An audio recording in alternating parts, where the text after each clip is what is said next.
Acheter une montre connectée de sport décente sans dépenser une fortune est de plus en plus facile. Et c'est qu'aujourd'hui, il existe une multitude de bonnes options pour peu d'argent. Dans cette vidéo, je vais te présenter 5 modèles de montres connectées de marques sportives reconnues dans différentes gammes de prix allant de 50 à 200 euros. Elles ont toutes en commun d'offrir beaucoup pour ce qu'elles coûtent et j'ai laissé les liens de chacune d'elles dans la description. Alors maintenant, passons à la liste. À la 5e place se trouve l'Amazfit Bip 6, la seule montre de la liste qui n'est pas d'une marque purement sportive. Tu peux la trouver pour environ 70 euros. Et avant que tu ne penses qu'elle est ici pour faire du remplissage, je t'explique pourquoi elle y figure. Des marques comme Garmin, Polar, Suunto ou Coros ne fabriquent tout simplement pas de montres en dessous de 130 euros. Ce vide est actuellement comblé principalement par des marques chinoises, et actuellement, la Bip 6 est la reine de cette gamme. À l'extérieur, la Bip 6 possède un boîtier carré en aluminium avec un bracelet en silicone standard de 22 mm qui pèse très peu. Le plus frappant est son écran AMOLED de 1,97 pouces qui atteint 2000 nits de luminosité. C'est tout simplement l'un des meilleurs écrans que l'on puisse trouver dans cette gamme de prix. Côté matériel sportif, la Bip 6 est très complète. Elle dispose d'un GPS intégré avec 5 systèmes satellites, plus de 140 modes sportifs, un capteur cardiaque, les appels Bluetooth avec micro et haut-parleur,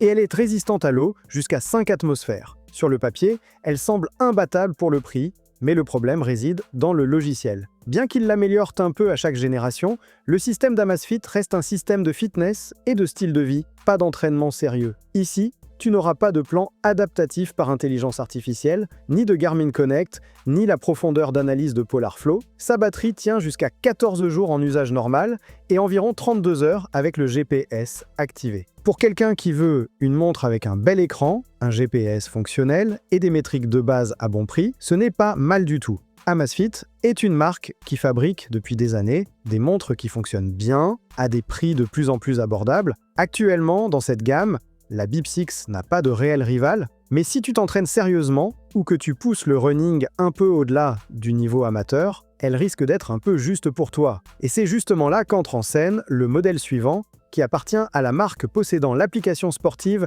la plus complète du marché. À la 4e place, nous avons la Garmin Forerunner 55. Tu peux la trouver avec des réductions des 140 euros environ, contre les 199 euros qu'elle coûte au prix officiel. Cette montre est la porte d'entrée de l'univers Garmin Connect, et cela pèse lourd car l'application de Garmin reste aujourd'hui encore la meilleure du marché pour analyser tes entraînements. Ici, tu as des fonctions comme le body battery, l'âge physiologique calculé, des plans de course qui s'adaptent à ton niveau de repos et des recommandations de récupération basées sur l'intelligence artificielle. Ce sont des fonctions que tu paies beaucoup plus cher chez n'importe quelle autre marque. La montre en elle-même a un design très simple. Son boîtier est en polymère renforcé de fibres, elle ne pèse que 37 grammes et possède un bracelet standard de 20 mm.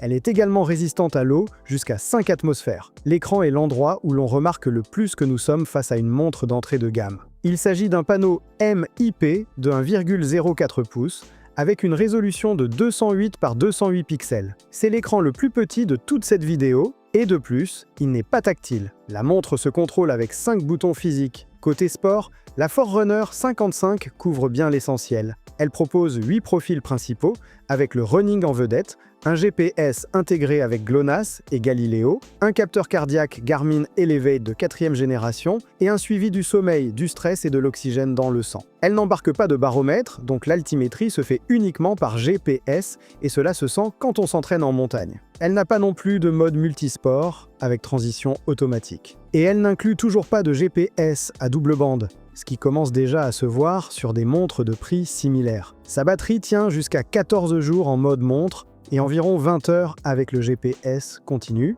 Un point curieux sur la Garmin 55 est qu'elle est sur le marché depuis déjà 4 ans sans être renouvelée et les gens continuent de l'acheter avec des réductions. C'est que cette longévité n'est atteinte que par les produits qui sont très bien conçus dès le premier jour. Si tu veux entrer dans l'écosystème Garmin sans trop dépenser, c'est le modèle parfait pour toi. Mais si tu veux quelque chose de mieux, la montre suivante t'apporte 2 choses que cette Garmin n'a pas, le vrai multisport et un cardiofréquencemètre optique à 10 LED. À la 3e place, nous avons la Polar Pacer.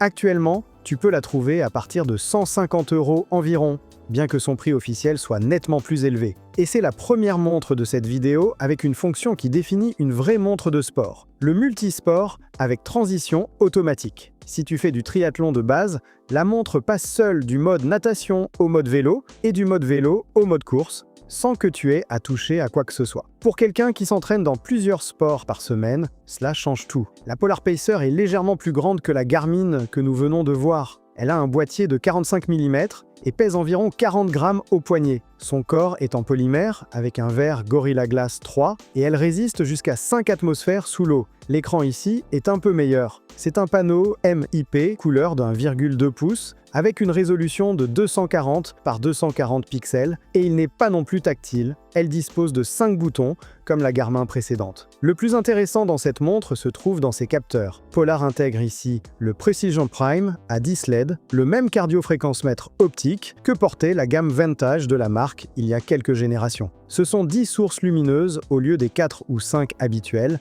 et cela se remarque beaucoup en précision, surtout quand on fait des intervalles de haute intensité. Les revues spécialisées s'accordent à dire que ce capteur est au niveau de modèles Polar bien plus cher, ce qui n'est pas du tout habituel en entrée de gamme. Ici, je vais être direct, on dit souvent que l'écran MIP est une limitation, mais dans une montre de sport, c'est souvent juste le contraire. Sous le soleil, un écran MIP se voit mieux qu'un AMOLED, pas moins bien, et en plus, il consomme une fraction de la batterie. Pour le reste, la Polar Pacer embarque un GPS intégré avec 4 constellations, 130 modes sportifs, des entraînements suggérés par Fitspark et des alertes d'hydratation avec FuelWise. Et derrière, tu as l'application Polar Flow, qui est l'une des plus sérieuses du marché. Sa batterie atteint 35 heures avec le GPS et environ 7 jours en usage quotidien. La Polar Pacer normale reste à la 3e place parce qu'au modèle suivant, ils ont ajouté 2 extras qui changent tout. À la 2e place, nous avons la Polar Pacer Pro. Tu peux la trouver à partir de 180 € environ, bien que son prix officiel marque toujours presque 300 €. Les deux choses que la Pacer Pro ajoute par rapport au modèle standard sont le baromètre intégré et le Running Power au poignet. La seconde mérite une explication. Le Running Power est une métrique qui mesure ta puissance en watts pendant que tu cours, tout comme un cycliste mesure la sienne avec le pédalier. Il y a quelques générations, cette métrique n'était présente que sur les montres à 400 € et en plus tu avais besoin d'un capteur externe sur la chaussure. Ici, tu l'as au poignet et pour moins de 200 €. À l'extérieur, cette Pacer Pro ressemble énormément à la version standard. Elle possède le même boîtier de 45 mm, pèse 41 grammes et est faite de polymère renforcé de fibres de verre. La différence visible est la lunette, qui ici est en aluminium. L'écran est exactement le même MIP de 1,2 pouces et se contrôle avec les mêmes 5 boutons physiques. Tu ne remarqueras pas de différence en la regardant. C'est pratiquement la même montre à l'extérieur et les 30 € de plus passent dans la puce plus rapide et les capteurs supplémentaires montés à l'intérieur. C'est dans la partie sportive que l'on note la différence. Elle embarque le même Polar Precision Prime à 10 LED et le même GPS multiconstellation à bande unique que la Pacer standard, mais elle ajoute maintenant un altimètre barométrique, une boussole numérique, le Hill Splitter, pour détecter automatiquement les montées et les descentes, ainsi que la compatibilité avec les Strava Live Segments. Pour s'entraîner en montagne, ce baromètre fait toute la différence entre connaître ton dénivelé réel ou dépendre uniquement de la lecture du GPS, qui est bien moins bonne. Sa batterie avoisine les 35 heures avec le GPS continu et environ 7 jours en tant que montre. La seule chose qui lui manque pour atteindre la première place est un écran plus moderne. Le MIP se comporte très bien sous le soleil, mais il est vrai qu'esthétiquement, il semble déjà un peu ancien. Et la montre qui arrive maintenant corrige justement cela, presque pour le même prix. À la première place, nous avons la Garmin Forerunner 165. Actuellement, tu peux la trouver à partir de 199 € environ, contre les 279 € qu'elle coûte au prix officiel. Et c'est la seule montre de la vidéo qui réunit 4 choses à la fois: un écran AMOLED tactile, l'écosystème Garmin Connect, un altimètre barométrique et les paiements sans contact. Tout cela pour moins de 200 €. Aujourd'hui, aucune autre montre de sport n'offre autant à ce prix. Physiquement, c'est une Garmin classique de milieu de gamme. Elle possède un boîtier rond de 43 mm, pèse 39 grammes au poignet, est faite de polymère renforcé de fibres et dispose d'un bracelet standard de 20 mm. Elle est également résistante à l'eau, jusqu'à 5 atmosphères. La grande différence avec la Forerunner 55 réside dans l'écran. Ici, c'est déjà un panneau AMOLED de 1,2 pouces avec une résolution de 390 par 390 pixels, tactile et avec l'option de mode toujours activée. Les revues indépendantes s'accordent à dire qu'il se voit très bien sous le soleil, ce qui était l'un des doutes que l'on pouvait avoir vu l'historique de Garmin avec l'AMOLED. Ce qui place vraiment cette montre en tête, ce sont ses capteurs et ses fonctions de course.